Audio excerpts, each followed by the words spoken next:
Hindi lang reckless imprudence resulting in homicide, kundi murder ang gustong ihaing reklamo ng ina ng 17 anyos na lalaking napatay sa police operation sa Navotas. Saksi live si Jamie Santos. Jamie.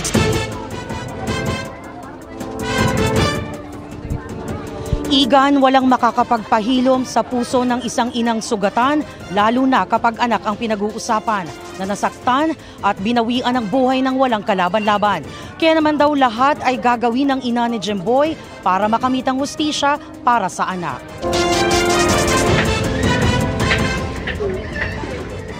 Hindi maialis ni Rodalisa ang tingin sa anak na nasa loob na ng kabaong. Ilang beses na itong hinaplos. Wala raw papantay sa sakit na mawala ng anak sa isang iglap. Pangarap pa naman daw niyang maging seaman si Jemboy.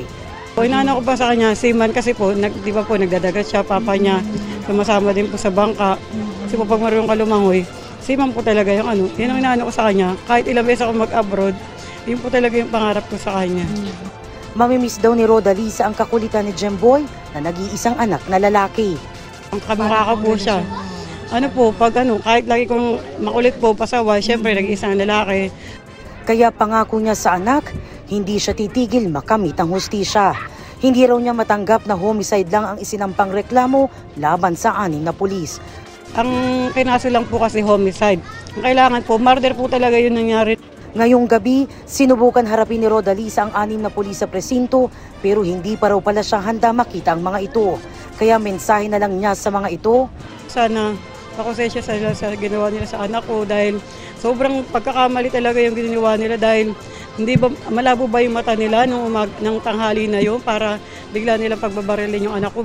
Yung anak ko hindi naman po yun na mamamatay tao, hold upper na ganun. Bakit po nila binaril agad? Hindi po nila pinagpaliwanag. Makukontento lang daw siguro si Rodalisa kung makita niyang nakakulong habang buhay ang 6 na pulis at mawala sa serbisyo. Kahit 1 milyon pa po ibigay nila sa akin, hindi po ako papayag. Kasi buhay po ng anak ko eh.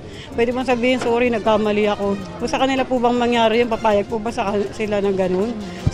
Isang banal na misa ang inialay para kay Jemboy sa pangunguna ni Father Victor Calvo Jr. ng Dominican Family for Justice and Peace. Pagdating sa bansa kanina, bumuhos ang emosyon ni Rodalisa. Hindi ka nila binigyan ng pagkakataon na. Hindi akalain ni Rodalisa ang ipinadala niyang pera sa anak nitong August 2. Siya na palang huling padala niya sa anak na napatay noong araw ding yun. Para sa birthday niya, yung pala, sa kamatayan niya na yun. Sinagot ng gobyerno ang pamasahing pauwi ni Rodalisa, pati ang pagresolba sa kaso nitong absconding o pagtakas sa employer sa Qatar. Ayon sa DMW, umalis noon si Rodalisa dahil overwork sa trabaho. Sobra raw ang bilang ng pinagseserbisyohan niyang amo at marami rin daw trabaho di tulad sa nakalagay sa kanyang kontrata. After na makulong siya, may tumulong sa kanya, tinulungan siya at siya ay nakalaya. At yon, nagtago-tago na siya habang naghahanap ng trabaho. Siya po ay documented naman. Bukod sa pagpapauwi kay Rodalisa, nagbigay rin ang OWA at DMW ng 100,000 pesos na cash, tulong pangkabuhayan at scholarship para sa iba niyang anak. Pero ang anumang tulong at pakikiramay, hindi na maibabalik ang buhay na nawala. Kaya ang sigaw ng pamilya, hustisya. Nauna nang ipinakita ni NCRPO Chief Jose Nartates Jr. ang 6 na pulis sa iba pang kaanak ni Jemboy kaninang tanghali sa pamamagitan ng video call. Sinabi ko sa kanila na nagkamali po yung police. That's why when we had it investigated, we filed the case immediately. Ang nia-assure ko sa kanila, of course, is walang cover-up. Pinare-relieve din ng Northern Police District ang mga polis na naka-assign sa Navotas City Police Substation 4 para isailalim sila sa retraining at refresher course.